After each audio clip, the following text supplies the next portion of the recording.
BRS నేత శ్రీధర్ రెడ్డి హత్యపై సమగ్ర విచారణ జరిపించాలని ఆ పార్టీ నేతలు డిమాండ్ చేశారు.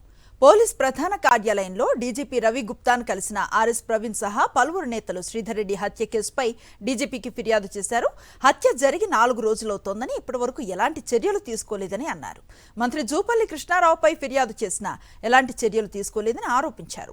ప్రధాన నిందితుడు జూపల్లి కృష్ణారావు ఇంట్లోనే ఉన్నాడని, అక్కడి నుంచే ప్రెస్ మీట్ పెట్టాడని ఆర్ఎస్ ప్రవీణ్ ఆరోపించారు.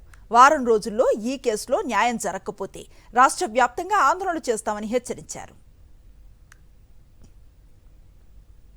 దుఃఖంలో కూడా శేఖర్ రెడ్డి ఆ రోజు ఎవరి ఇల్లు కూడా కూల్చాల్సిన అవసరం లేదు, నా కొడుకుకు న్యాయం జరగాలి, మా కుటుంబానికి న్యాయం జరగాలి, మా బిడ్డను చంపిన వ్యక్తులు అర్జెంటుగా మరి జైలుకు పోవాలని చెప్పి కోరుకున్నాడు తప్ప అవతలోడు ఎవడు వాడిని కొట్టాలి, వాడిని చంపాలి, లేకపోతే వాళ్ళ ఇల్లు కూలగొట్టాలన్న సంస్కృతి మరి ఇక్కడ శేఖర్ రెడ్డి గారికి లేదు.